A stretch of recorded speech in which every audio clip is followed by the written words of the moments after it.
12 consultants ont échoué. Mais sa jeune agente d'entretien a résolu le problème en 1 minute, ce que le PDG, père célibataire, a fait ensuite, sous les lumières froides et stériles du 42e étage. La salle de réunion de Budget Vision ressemblait plus à une cocotte minute qu'à un lieu de commandement. Il était 23 heures. La ville en contrebas clignotait avec une indifférence tranquille. Mais à l'intérieur, la tempête avait atteint son paroxysme. Jandy Pierce se tenait, rigide, au bout de la longue table polie, la mâchoire serrée. Ses yeux bruns habituellement vifs, maintenant ternis par l'épuisement, 34 ans. Père célibataire et DG de l'une des entreprises de technologie des médias à la croissance la plus rapide de la côté, il avait tout l'air d'un homme aux abois. Ses manches étaient retroussées, sa cravate abandonnée des heures plus tôt, et sa voix, habituellement calme et mesurée, tremblait maintenant de frustration. 12 consultants, parmi les esprits les mieux payés en infrastructure de données, avaient tour à tour exposé la même conclusion avec des mots différents. Il n'y avait pas de solution miracle. Leur nouvelle plateforme, lancée en grande pompe quelques jours plus tôt, subissait une défaillance catastrophique de synchronisation des données. La base d'utilisateurs, des centaines de milliers de personnes, rencontrait des bugs, des plantages et des pertes d'informations. C'est une défaillance de l'architecture de base, marmonna un consultant. Une refonte complète est votre seule véritable voie à suivre. C'est 3 semaines minimum. Ajouta un autre. Vous pourriez la rafistoler pour gagner un peu de temps. Mais l'hémorragie d'utilisateur ne s'arrêtera pas. Jandy appuya ses paumes sur la table. Alors on la laisse s'effondrer? Personne ne répondit. Il explosa. C'est bien ce que j'entends? Aucun d'entre vous ne peut réparer ça? Le silence dans la pièce était pesant. Un par un. Les consultants rassemblèrent leurs affaires. Des excuses furent marmonnées. Personne ne croisa le regard de Jandy. La dernière porte se referma derrière eux avec un léger déclic. Il se tenait seul au centre de la tempête jusqu'à ce qu'une voix, douce mais ferme, brise le silence. Excusez-moi. Jandy se tourna, surpris. Une jeune femme se tenait près de la porte, en uniforme de nettoyage, un seau à serpillière derrière elle, des cheveux blonds attachés lâchement, les mains encore humides de son service, et des yeux grands ouverts mais déterminés. « Je suis désolée, dit-elle en entrant dans la pièce.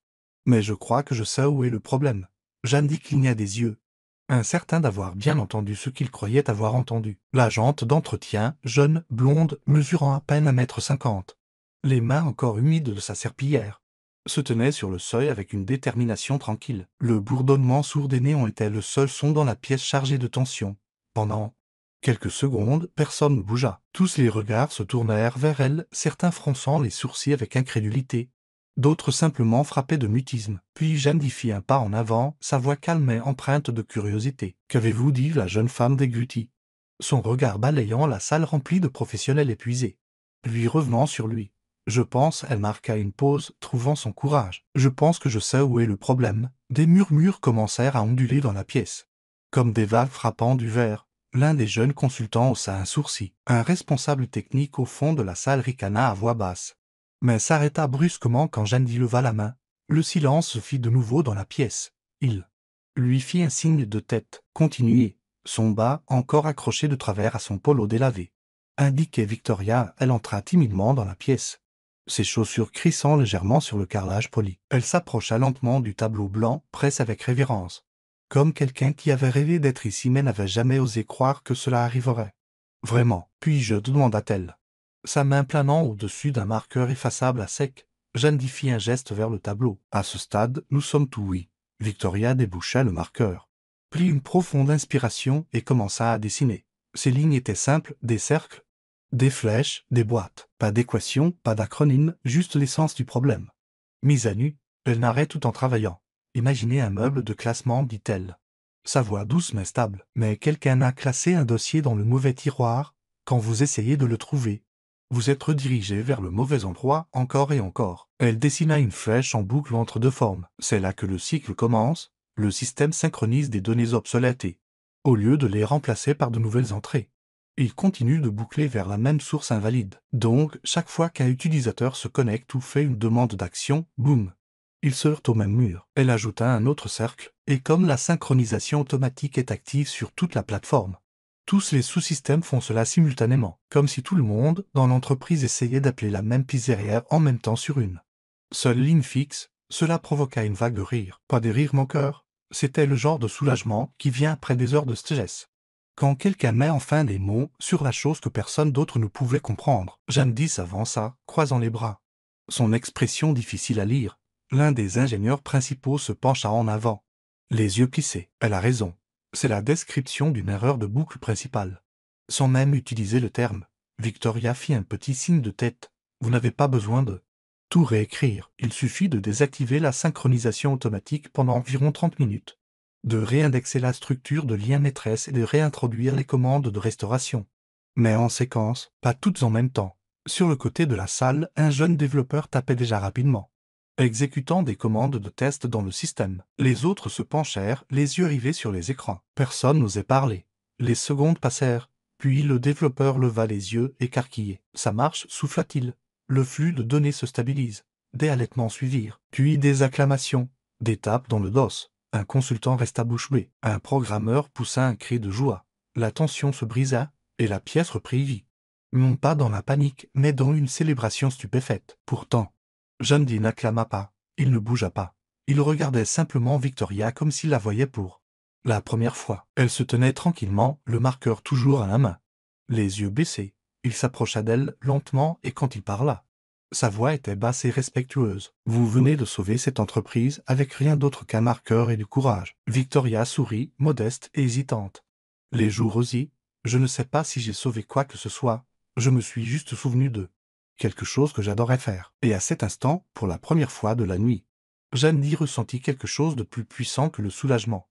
Il ressentit de l'admiration. Le lendemain matin, l'effervescence au siège de Jake Vision ne s'était pas estompée. Les ingénieurs chuchotaient encore à propos de la nuit précédente.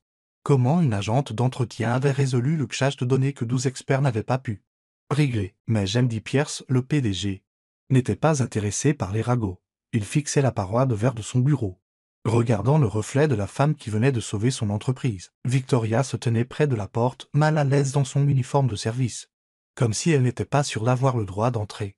Jandy lui fit un signe de tête. « Entrez. »« S'il vous plaît. » Elle entra, lentement. Sa posture était réservée, mais ses yeux contenaient le même feu constant qu'il avait eu devant le tableau blanc. « Je pensais ce que j'ai dit hier soir, » commença Jandy. « Vous ne nous avez pas seulement aidés, vous nous avez sauvés. » Victoria sourit faiblement. Le genre de sourire de quelqu'un qui n'a pas l'habitude de recevoir des compliments. « J'ai juste vu un schéma, dit-elle, quelque chose de familier. » Jandy désigna les chaises. « Asseyez-vous, je veux comprendre comment quelqu'un avec votre esprit a fini par pousser une serpillière dans notre couloir. » Elle hésita. Puis, comme si elle décidait de baisser un peu sa garde, elle s'assit, sa voix était calme.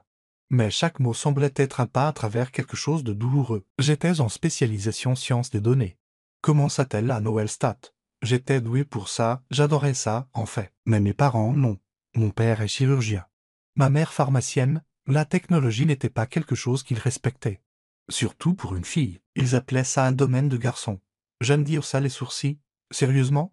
Victoria hocha la tête. « Ils voulaient que j'aille en médecine, que je devienne une vraie professionnelle. Quand j'ai refusé de changer de spécialité, ils m'ont coupé les vivres. Ils m'ont dit que je serais livré à moi-même si j'insistais pour gâcher ma vie. » Jandy se pencha légèrement en avant, mais ne dit rien. Il écoutait simplement. « J'ai essayé de m'en sortir. J'ai pris des petits boulots, des cours particuliers, j'ai fait le service dans des restaurants. N'importe quoi. Mais ce n'était pas assez. Les frais de scolarité augmentaient plus vite que je ne pouvais suivre. J'ai abandonné en dernière année. » Ses mains se crispèrent sur le tissu de son pantalon. Ce travail d'agente d'entretien, il offrait des horaires stables, une assurance. Il me permettait de continuer à lire, à apprendre, même si personne ne pensait que j'irais quelque part. Jandy resta silencieux un long moment. Puis il dit, « Eh bien, ils avaient tort. Et j'aimerais vous offrir quelque chose. Un poste officiel. Consultante technique. À temps partiel ou à temps plein, à votre choix. Pas de serpillière, pas de quart de nuit. » Victoria clignait des yeux, surprise. « Vous êtes sérieux? Je me fiche des diplômes. » Répondit Jandy. « Je me soucie des résultats et du courage. Vous avez les deux. » Elle ne répondit pas tout de suite. Au lieu de cela, elle fixa ses mains. Son silence s'étira plus longtemps que prévu, finalement. Elle dit doucement, « Je suis reconnaissante, vraiment, mais j'ai besoin de temps pour réfléchir. » Jandy fut surpris. Il s'était attendu à un oui, ou du moins à plus d'enthousiasme. « Bien sûr, dit-il gentiment. Prenez votre temps. » Mais alors qu'elle se levait pour partir, il y avait quelque chose sur son visage, une hésitation, presque de la peur. Cette nuit-là, Victoria resta éveillée dans sa petite chambre louée. Elle fixait le plafond, l'offre se rejoignant dans son esprit. Ce n'était pas le travail qu'elle craignait, c'était tout ce qu'il y avait derrière. La voix de sa mère résonnait dans sa tête. Aucun homme ne veut d'une fille qui se cache derrière les ordinateurs. Ce n'est pas comme ça qu'on construit une famille. Un autre souvenir, son père secouant la tête. Déçu, tu finiras seul, fauché et amer. La technologie ne te sauvera pas. Elle s'était battue si fort pour étouffer ses voix. Mais maintenant, avec l'opportunité qui frappait enfin à sa porte, elles étaient plus fortes que jamais. Et si elle n'était pas assez bonne d'ici, dès qu'elle mettrait les pieds dans un vrai travail?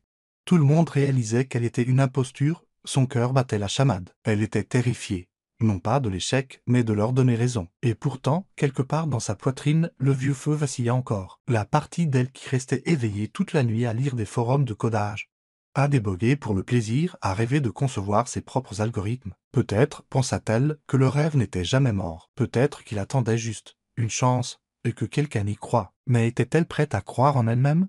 C'était la question la plus difficile de toutes. C'était un samedi après-midi baigné d'un soleil de début de printemps. Le parc de la ville bourdonnait doucement de vie. Des enfants piaillant sur les toboggans, des couples promenant leurs chiens, et des personnes âgées profitant de la douce chaleur sur des bancs épars. Jandy Pierce, portant un sweat à capuche et un mine pour une fois, tenait la petite main de sa fille de 4 ans, Ava, alors qu'il se promenait sur les sentiers sinueux près de l'étang aux canards. Ava ne parlait pas beaucoup avec les étrangers. Elle avait hérité de la nature calme de sa mère et des yeux intenses de Jandy. Observant souvent le monde en silence, au détour d'un virage, elle tira sa main et pointa du doigt. « Papa, chuchota-t-elle, cette dame a le même livre que j'aime. » Jandy suivit son regard. Là, sur un banc sous un arbre en bourgeon, était assise Victoria. Ses cheveux blonds étaient attachés lâchement, des mèches flottant dans la brise alors qu'elle lisait un livre de poche usé. Elle avait l'air paisible d'une manière que Jandy n'avait jamais vue auparavant. Pas de soa serpillière, pas de lumière fluorescente, juste aller une histoire. Ava lâcha sa main et, sans hésitation, se dirigea vers le banc. Jandy cligna des yeux. Ava, attends.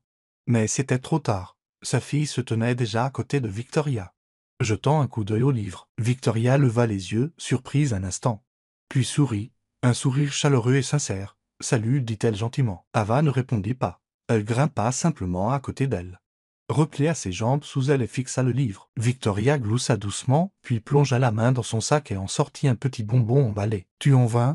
demanda-t-elle. Ava hocha la tête et le prit à deux mains, comme si c'était un trésor. Jandy observait de loin, étonné. Sa fille s'attachait rarement à quelqu'un aussi rapidement, et pourtant la voilà, nichée à côté d'une femme qu'elle connaissait à peine, comme si elles étaient amies depuis toujours. Après quelques minutes, Jandy s'approcha. « J'espère qu'elle ne vous dérange pas, dit-il. » Victoria leva les yeux, surprise mais aimable. « Pas du tout. Elle a de très bon goût en matière de livres. »« C'est vrai, répondit-il avec un grand sourire. Je suis impressionné. D'habitude, il lui faut des semaines pour dire bonjour à quelqu'un de nouveau. » Ava tira la manche de Victoria. « Papa, est-ce qu'elle peut venir manger avec nous ?» Jandy haussa un sourcil. C'est à elle de décider. Victoria hésita. Son instinct était de dire non. Ce n'était pas son monde. Elle n'avait pas ça. Place dans des dîners décontractés avec les PDG et leurs enfants. Mais alors Ava la regarda avec de grands yeux pleins d'espoir, du genre qui n'avait pas encore appris à juger. Victoria fit un signe de tête timide. « D'accord. Juste pour un petit moment. » Ils finirent dans un restaurant tranquille au coin d'une rue. Un endroit modeste avec des banquettes rouges et des menus plastifiés. Ava insista pour s'asseoir entre les deux adultes et la conversation se déroula lentement, sans précipitation, sans être forcée. Au début, c'était simple. Ce qu'Ava aimait lire, les canards dans l'étang, son aversion pour le brocoli. Mais ensuite, quelque chose changea. Jandy raconta comment il avait perdu sa femme à cause d'une maladie juste après les 2 ans d'Ava, comment il luttait avec les histoires du soir, les minuscules barrettes et les gâteaux d'anniversaire qui semblaient trop silencieux. Victoria écoutait, ses yeux doux mais impénétrables. Puis, quand il lui demanda son histoire, elle la lui raconta. Comment elle avait vécu un temps dans un placard loué derrière une laverie automatique. Comment elle avait eu 3 emplois juste pour acheter des manuels d'occasion. Comment parfois, le plus dur n'était pas d'être pauvre, c'était d'être invisible. Jandy écoutait, non pas avec pitié, mais avec respect. Il vit l'acier derrière sa douceur, l'intellect enveloppé d'humilité. Elle ne se contentait pas de survivre. Elle continuait d'apprendre, d'espérer. Et Victoria, pour la première fois depuis longtemps, se sentit vue, non pas comme une agente d'entretien ou une décrocheuse, mais comme quelqu'un qui avait quelque chose à offrir. Ils sortirent dans l'air frais de la nuit des heures plus tard. Ava tint la main de Victoria jusqu'à la voiture. Le lendemain matin, Jandy sirotait un café à sa table de cuisine quand son téléphone vibra. Un message de Victoria. Il disait « Je n'aurais jamais pensé travailler dans un endroit comme Jade Vision. Mais je crois en ce que vous avez dit et je veux essayer. Merci de m'avoir vu. Jeandy sourit. Parfois, tout ce qu'il fallait pour changer une vie, c'était un livre, un banc et une petite fille qui croyait que quelqu'un racontait de meilleures histoires que la télé. La transition fut discrète mais puissante. Victoria se présenta le lundi matin, sans fanfare, mais avec un ordinateur portable d'occasion, sous le bras et les cheveux attachés en une queue de cheval soigné. Son bas indiquait toujours consultante contractuelle support technique, mais pour beaucoup. Elle était encore l'agente d'entretien, affectée à temps partiel à l'équipe d'analyse de données. Victoria était chargée d'aider à la détection des erreurs logiques, principalement dans les systèmes back-end. La plateforme de l'entreprise était devenue complexe, superposée d'années de solutions de fortune. C'était comme entrer dans une maison construite par trop d'architectes sans plan commun. Mais Victoria voyait les choses différemment. Là où d'autres voyaient le chaos, elle voyait une structure attendant d'être découverte. Lors des réunions, tandis que le personnel senior expliquait les problèmes avec des graphiques élaborés et des acronymes, elle intervenait discrètement après pour recadrer le problème en langage simple. C'est comme essayer d'envoyer une lettre, mais en oubliant le code postal, dit-elle un jour en montrant une séquence de routage API défectueuse. Ce n'est pas cassé, c'est juste perdu. Les nouvelles recrues se tournaient souvent vers elle, attirées par son attitude patiente et sa capacité à expliquer sans jugement. Un stagiaire, après que Victoria lui aidait à dépanner une boucle de plantage, murmura avec admiration, mais tout le monde n'était pas impressionné. Certains cadres intermédiaires se moquaient d'elle dans son dos, dans les salles de pause et les canaux Slack, des rumeurs circulaient. De la serpillière à l'analyse de données, ça doit être agréable d'avoir la sympathie du PDG. C'est peut-être juste sa petite trouvaille. Victoria entendait tout. Elle avait toujours eu l'ouïe fine, mais elle ne disait rien. Au lieu de cela, elle arrivait tôt, restait tard et continuait à résoudre des problèmes que personne d'autre n'avait le temps de démêler. Puis vint la réunion de bilan du mercredi. C'était une présentation mensuelle où les consultants proposaient des modèles d'efficacité pour rationaliser les opérations internes. Une équipe pleine de diplômés de l'Ivy League se lança dans un discours de 15 minutes truffé de jargon et d'organigrammes. À mi-parcours, les regards se perdirent dans le vide. Un jeune manager bâilla. Jandy était assis avec un sourire poli, mais même lui perdait le fil. Puis, Victoria se leva. Elle se dirigea calmement vers le tableau blanc, déboucha un marqueur et dessina une seule boîte au centre. « Voici votre utilisateur », dit-elle. Autour, elle dessina quelques cercles. « Voici le processus de connexion, la boucle d'achat, le moteur de recommandation. » Mais en ce moment, elle tapota le tableau. Ils sont tous optimisés de manière isolée.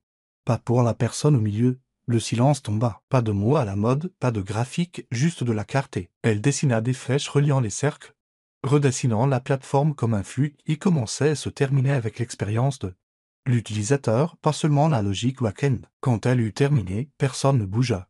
Puis quelqu'un applaudit, puis un autre, et la salle éclata en applaudissements. Jandy, debout au fond, n'applaudit pas immédiatement. Il la regardait simplement, les yeux pensifs. Ce n'était pas de l'admiration, c'était quelque chose de plus profond. Du respect, peut-être, de la reconnaissance. À la fin de la réunion, Jandy l'approcha près de la machine à café. « Vous n'avez pas seulement expliqué le problème, » dit-il doucement. « Vous les avez fait sans soucier. » Victoria leva les yeux, un peu timide, un peu amusée. « Je voulais juste qu'ils comprennent. » Il hocha la tête. C'est exactement ce dont cet endroit avait besoin. Ce soir-là, Victoria resta tard, comme souvent. Le bureau était plus calme, et elle travaillait mieux dans le silence. Mais quelque chose était différent maintenant.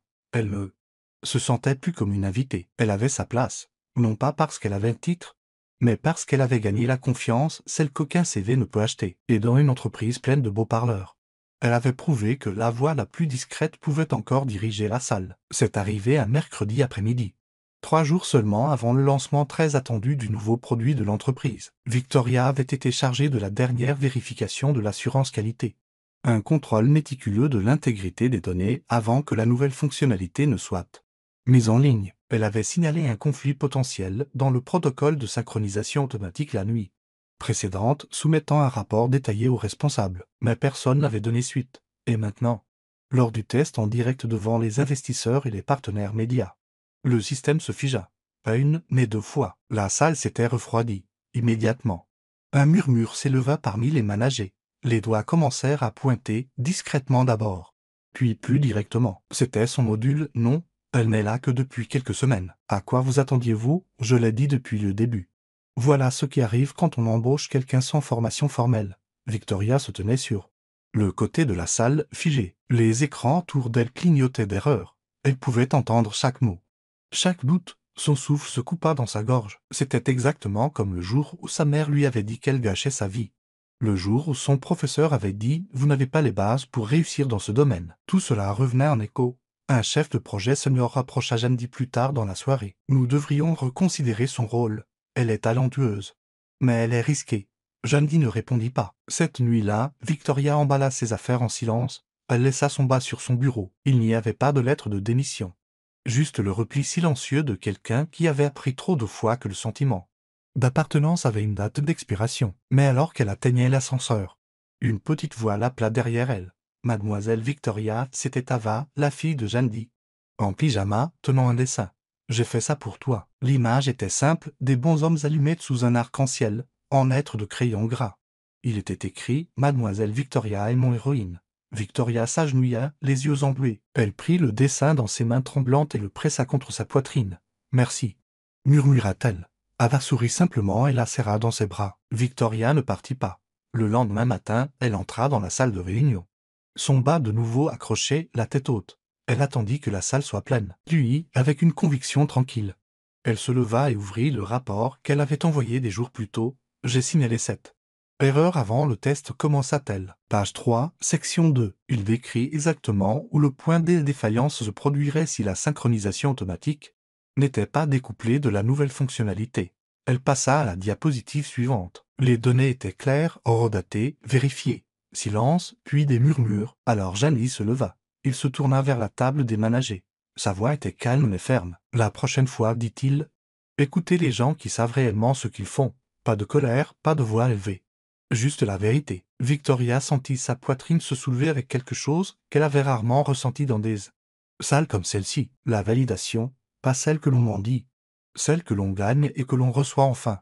Et pour la première fois, quelqu'un au pouvoir ne lui demanda pas de s'expliquer. Il se tenait simplement à ses côtés. Les jours qui suivirent furent plus calmes, du moins en surface. La tempête du lancement du produit était passée, laissant derrière elle la routine tranquille des ajustements post-lancement, des retours d'utilisateurs et des vérifications de stabilité du back-end. Mais sous ce rythme prévisible, quelque chose de nouveau et de fragile commençait à grandir. Victoria et Ava devinrent presque inséparables après les heures de travail. Ce qui avait commencé par une simple promenade jusqu'au camion de glace devant le bureau se transforma en une série de petits rituels sacrés. Un jour, c'était une tasse de chocolat chaud partagée par un après-midi frisquet. Le lendemain, c'était une histoire lue à voix haute sous le grand arbre près du banc du jardin de l'entreprise. À la fin de la 3e semaine, c'était devenu un rythme à part entière. Tacite, chéri et tranquillement guérisseur. Tu veux entendre l'histoire d'une fille qui a construit son propre robot? Chuchotait Victoria alors qu'elle était assise en tailleur sur une couverture de pique-nique. À carreaux, les yeux d'Ava s'écarquillaient toujours d'excitation. Oui, mais seulement si elle l'appelle Gaufrette. Victoria gloussait en tapotant le nez de la fillette. Marché conclu, ce sera le robot Gaufrette. Elles avaient leur propre monde maintenant. Un monde cousu de rires et de questions douces. Et c'est lors d'un de ces après-midi ensoleillés, alors qu'elle partageait une coupe de glace à la fraise fondante, qu'Ava leva des yeux curieux et demanda « Mademoiselle Victoria, comment ça se fait que ta maison n'a personne comme papa et moi ?» La question vint sans jugement. Juste une pure merveille enfantine. La cuillère de Victoria s'arrêta à mi-chemin. Elle jeta un coup d'œil à Ava, puis aux arbres qui se balançaient doucement dans la brise. Pendant un instant, le bourdonnement des rires et des chants d'oiseaux à proximité remplit le silence entre elles. « J'avais une famille avant, dit finalement Victoria. Sa voix basse et stable, mais il ne croyait pas que je pouvais faire de grandes choses. Alors, je suis parti, ou peut-être qu'ils m'ont quitté. À leur manière, Ava cligna lentement des yeux et appuya sa tête contre le bras de Victoria sans rien dire. Son petit geste disait tout. À leur insu, Jandy les observait à quelques pas de là. Il était venu apporter à Ava sa bouteille d'eau, mais s'était arrêté en entendant l'échange. Quelque chose se serra en lui, non par pitié, mais par reconnaissance. Il avait connu la perte, lui aussi, la désapprobation, l'isolement. Et maintenant, debout là, il voyait autre chose, un pont se formant entre sa fille et cette femme tranquillement extraordinaire. Ce soir-là, alors que la ville commençait à briller de teintes ambrées et que les lumières des bureaux s'allumaient autour d'eux, Jandy accompagna Victoria jusqu'à la station de métro. Le trottoir bourdonnait faiblement de vie, mais leur pas était lent, sans précipitation. Il s'éclaircit la gorge. « Voudrais-tu dîner avec moi ?» Victoria jeta un coup d'œil de côté, une pointe de surprise dans ses yeux. « Tu veux dire pour parler des problèmes de mise à l'échelle de la base de données ?» Il rit.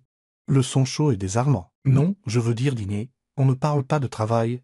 Juste de personnes. Peut-être 3 si on laisse le petit chaperon nous rejoindre. Cette nuit-là, attablés dans un modeste bistrot niché entre 2 librairies, ils partagèrent un repas qui avait peu à voir avec la nourriture et tout à voir avec l'ouverture de portes qu'ils pensaient tous deux scellées depuis longtemps. Ils ne discutèrent pas d'analyse, de projection ou d'interface utilisateur. Au lieu de cela, ils parlèrent de choses rarement dites à voix haute. Jeandy avoua sa peur d'élever Vassal, de toujours douter de lui-même, de se sentir écartelé entre les réunions et les histoires du soir, essayant d'être à la fois père et soutien de famille, et ayant souvent l'impression d'échouer dans les deux rôles. Il parla de sa défunte femme, des moments où il la cherchait encore dans son sommeil, et de la difficulté de sourire quand son cœur manquait encore de la moitié de son rythme. Victoria écoutait, son regard doux, constant. Puis elle partagea ses propres vérités, non pas avec drame, mais avec un courage tranquille. Elle lui raconta la nuit où elle avait dormi, dans un box de stockage après la révocation de sa bourse, le travail à la cafétéria qui avait payé un seul cours de programmation, le défilement des cours en ligne tard dans la nuit. Ses doigts couverts d'ampoules à force de passer la serpillière, mais son esprit avide d'apprendre. Et elle le raconta non pas comme une tragédie, mais comme un chemin parcouru par choix et par cran. Quelque part entre un deuxième verre de tisane à la camomille et le silence qui suivit un long rire.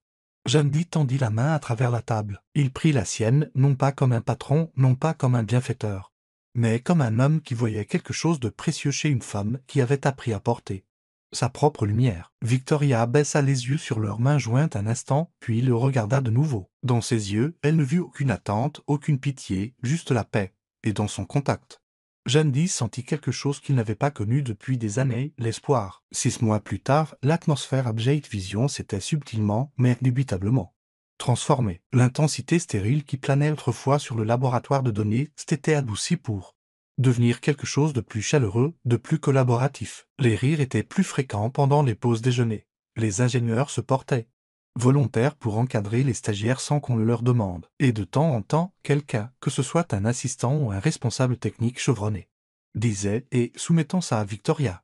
Elle a une façon de rendre les choses plus claires. Victoria Bleak, qui avait autrefois nettoyé les sols même sur lesquels elle marchait maintenant avec une autorité calme, était assise à la tête d'une longue table rectangulaire dans la salle de stratégie. Ses doigts se déplaçaient rapidement sur les organigrammes et les graphiques, ses yeux balayant les flux de code et les données de performance. Autour d'elle, la salle était pleine, mais personne n'interrompait. Ils attendaient, écoutaient, respectaient. Sa plaque nominative indiquait désormais chef d'équipe intelligence des données. Pourtant, son bureau racontait une autre histoire. Une tasse en céramique de friperie avec un bord ébréché. Des post-it superposés en couleur et en chaos, la plupart couverts de gribouillages fantasques d'Ava représentant des robots allumettes et des soleils heureux. Elle portait ses baskets habituelles, le même cardigan aux poignets effilochés. Et sa queue de cheval était attachée de la même manière que toujours. Mais ce n'était pas ce qu'elle portait. C'était le poids que ses mots portaient maintenant. La confiance tranquille qui la suivait partout où elle allait. Elle n'a jamais élevé la voix pour se faire entendre. Elle n'en a jamais eu besoin. Elle apportait 2 sandwichs pour le déjeuner, un toujours emballé dans du papier ciré, au cas où quelqu'un aurait oublié le sien. Elle aidait les stagiaires à déboguer leur script en s'asseyant à côté d'eux, jamais au-dessus d'eux. Quand quelqu'un avait du mal à comprendre un concept de système, elle se penchait et disait « Voyons ça comme de la plomberie. Les données circulent. Si quelque chose bloque le tuyau, où vérifierais-tu en premier ?» Puis vint le vendredi. L'immense salle de conférence de l'entreprise était remplie à craquer, les lumières légèrement tamisées, le bourdonnement de la conversation s'apaisant dans l'anticipation. Jeandy Pierce se tenait à l'avant, élégant, calme, confiant. Ses yeux balayèrent la foule avant de parler. « Je veux parler aujourd'hui de la vision. » Commença-t-il, sa voix riche et posée. Pas du nom du produit, pas des rapports trimestriels. Je veux dire le genre de vision qui voit le potentiel avant que le reste du monde ne le rattrape. Il marqua une pause. Il y a des gens dans ce monde qui ont toujours eu les clés, qui ont toujours eu le droit de parler en premier, d'être vus en premier. Et puis il y a ceux qui ont dû se battre pour être remarqués. Des gens à qui on a dit qu'ils n'avaient pas leur place, s'ils étaient trop pauvres, trop peu qualifiés, trop ordinaires. Un silence se fit. Je suis fier d'annoncer la toute nouvelle division de Jade Vision, une branche de formation et de développement axée sur l'identification et le développement du genre. De talent qui ne vient pas avec des CV impeccables. Un endroit où les gens peuvent s'élever non pas en raison de leur point de départ, mais en raison de ce dont ils sont capables. Derrière lui, l'écran du projecteur s'alluma. Initiative Avenir Brillant DIRCT RIC Victoria Bleak. Pendant un battement de cœur, La salle fut absolument silencieuse. Puis, comme une ondulation se transformant en vague, les applaudissements éclatèrent. Forts, sincères, soutenus. Victoria se leva lentement, visiblement émue. Son regard balaya la foule. Ingénieurs, cadres maquitines, réceptionnistes, équipe de nettoyage, stagiaires, certains souriaient. D'autres avalaient larmes aux yeux. Chacun d'entre eux se leva, applaudissant. Elle posa une main sur son cœur, hocha la tête une fois et se rassit, les yeux brillants. Plus tard dans la soirée, après que la plupart du bâtiment se soit vidé, Victoria s'attarda dans son nouveau bureau, un étage plus haut que celui qu'elle avait autrefois nettoyé pendant les quarts de nuit. Les lumières de la ville s'étendaient devant elle, éblouissantes et infinies. Autrefois, elle lui avait semblé inatteignable. Ce soir, elle scintillait comme de vieilles amies. La porte s'ouvrit avec un léger grincement. Elle se tourna. Jandy entra, les mains dans les poches, la cravate desserrée. « Grande journée », dit-il avec un sourire. Elle laissa échapper un souffle qu'elle ne savait pas qu'elle retenait. « Je n'aurais jamais pensé que ce serait réel. » Il s'approcha, posant doucement une main sur son épaule. « Ça l'est. Et c'est toi qui l'as rendu possible. » Elle se tourna pour lui faire face, l'émotion vacillant dans ses yeux. « Tu as cru en moi quand je ne pouvais même pas me voir moi-même. » Il secoua doucement la tête. « Je n'ai pas cru. J'ai vu. C'est différent. » Ils restèrent là. Le silence entre eux rempli de tout ce qui n'avait pas été dit. « Merci, murmura-t-elle. »« Merci à toi, répondit-il, la voix rauque, d'être resté. De nous avoir montré qui tu es. » Juste à ce moment, le son de pas léger retentit dans le couloir. Mademoiselle Victoria, la voix d'Ava résonna alors qu'elle se précipitait dans la pièce, son sac à dos rebondissant derrière elle. « Tu es encore là ?» Victoria s'agenouilla et ouvrit les bras. « Bien sûr que je suis là. » Ava rayonna, lui tendant un tapoureux. « J'ai apporté des cookies. Papa dit que c'est ta journée des grandes. » Personne, ils rirent tous. Jandy lui offrit son bras, prête à rentrer à la maison. Victoria passa son regard de son visage à la main d'Ava enroulée autour de la sienne. Puis elle sourit et hocha la tête. Ils sortirent du bâtiment. Non pas en tant que PDG et chef d'équipe, mais comme quelque chose de plus, comme un tout.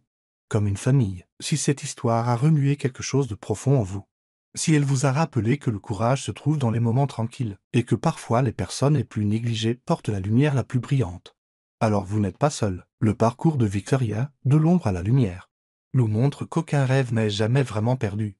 Il suffit d'une personne pour y croire, d'un moment de courage et d'une seconde pour être vu. Si vous croyez au pouvoir des histoires qui guérissent, qui inspirent et qui nous rappellent la bonté de l'humanité, alors nous vous invitons à rejoindre notre communauté grandissante. Abonnez-vous à Histoire qui touche l'âme et ne manquez jamais un récit qui touche le cœur et élève l'esprit, parce que parfois, la bonne histoire au bon moment peut tout changer.